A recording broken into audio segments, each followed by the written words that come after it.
আমরা সকলেই চাই আমাদের বাচ্চারা সুস্থ ভালো মানুষ হয়ে উঠুক, এমনকি একজন চোর বা একজন দুর্নীতিবাজ বা ঠক বাটপার সেও কিন্তু চাইছে তার বাচ্চা যেন সৎ মানুষ হয়ে গড়ে উঠে। কিন্তু বাস্তবতা কি আসলে সেই কথা বলে? একটা চোর বা বাটপার যে তার বাচ্চাকে আসলে সৎ মানুষ হয়ে গড়ে উঠতে পারে?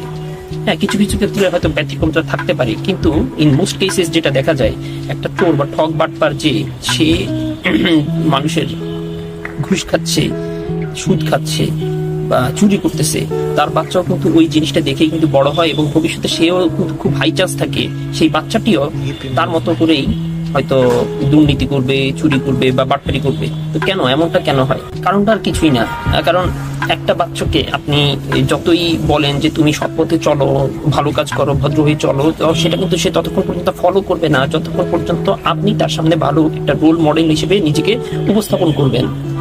এখন একটা মানুষ যে চুরি করে, সে বাসায় এসে সে কি ভদ্র আচরণটা করতে পারবে বা চুরি চামারি না করে কি থাকতে পারবে? বাচ্চার সামনে সে যে একটা চোর বা সে যে চুরি করে, এই রোলটাকে সে কতদিন নিজের থেকে বা বাচ্চার সামনে থেকে হাইড করে রাখতে পারবে? একসময় এটা প্রকাশ পাবে। একটা বাচ্চা যখন দেখবে যে তার বাবা যখন চুরি করতেছে, বাচ্চাটি যখন বড় হয়ে এটা দেখতে পাবে, তখন এটাও তার কাছে আস্তে আস্তে নর্মাল হয়ে যাবে। সে যখন দেখবে তার ফ্যামিলিতে বাবা মিথ্যা কথা বলতেছে বা সুদ খাচ্ছে, ঘুষ খাচ্ছে, সে যখন আস্তে আস্তে বড় হবে এবং এগুলো দেখে সে অভ্যস্ত হয়ে যাবে, তখন সে এটাকে নর্মাল হিসেবেই নেবে। খুবই স্বাভাবিক যে সে নিজেও এইটাতে অভ্যস্ত হয়ে যাবে এবং এই জিনিসটাকে সে নর্মালি এটাকে প্র্যাকটিস করা শুরু করবে। এই জন্য একটা মানুষের তার শিশুকে বা তার বাচ্চাকে যদি সে সুন্দর বা সৎ মানুষ হিসেবে দেখতে চায়, সবার আগে তার নিজেকে ঠিক হতে হবে, তার নিজেকে সৎ হতে হবে। এখন একটা চোর বাটপার সে যদি মনে করে না আমি বাসায় সবসময় ভদ্র হয়ে থাকবো আর বাইরে আমি যা ইচ্ছা তাই করব, বাটপারি করব, এটা একটা মানুষের পক্ষে কখনোই সম্ভব না। একটা মানুষের পক্ষে কখনোই সত্তা ধারণ করা কখনোই সম্ভব না।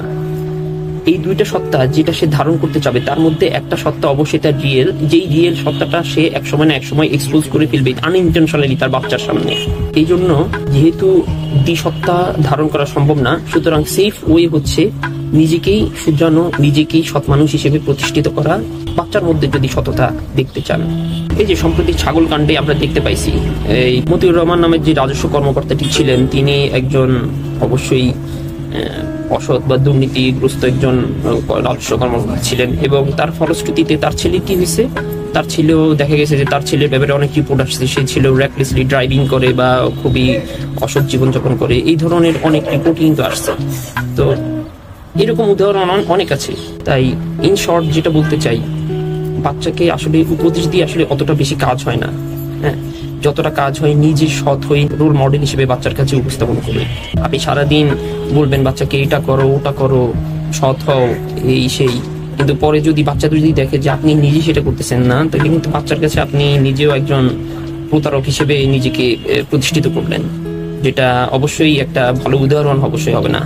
আর আপনি যদি মনে করেন যে আমি যত সব দুর্নীতি করি, বাটপারি করি, সেটা আমার সন্তানের ভবিষ্যতের জন্য করি, সন্তানের ভালোর জন্য করি, কি চান্স আছে যে সেই সন্তানটি আপনার এই টাকা পয়সাগুলো ভোগ করে আপনার প্রতি সেই কৃতজ্ঞতাটা প্রকাশ করবে? মোটেই না। এই যেমন আবার সেই মতিউর রহমানের কথা যদি বলি, যে মতিউর রহমানের যে মেয়ে আছে, তার কাছে যখন এই ব্যাপারে জানতে চাওয়া হয়, তখন কিন্তু মেয়েটা তার বাপকে এখন দোষারোপ করতেছে, তার বাবাকে দোষারোপ করে বলতেছে যে হ্যাঁ আমার বাবা দুর্নীতি করছে, সেই বাবার প্রতি বিষোদ্গার করছে। কিন্তু যা কিছু করছে মতিউর রহমান, সে তো তার ছেলে মেয়েদের জন্যই করছে, তাহলে লাভ হইল কি? কোনো লাভই তো হইল না। বাচ্চারা বা তার ফ্যামিলি মেম্বাররা তো আসলে সেই কৃতজ্ঞতাটা দেখাচ্ছে না, এবং এটাই তো স্বাভাবিক। কারণ অসৎ পথে উপার্জিত যে টাকা পয়সা বা অসততার মাধ্যমে উপার্জিত যে সম্পদ, সেটা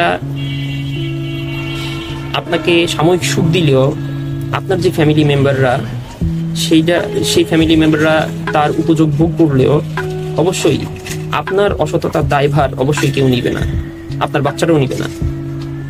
তাই আবারও সেই সেম কথা, নিজেকে ভালো করার চেয়ে বড় কোনো উপায় নেই সন্তানকে সৎ মানুষ হিসেবে প্রতিষ্ঠিত করার। ভালো থাকবেন। Hippie movement.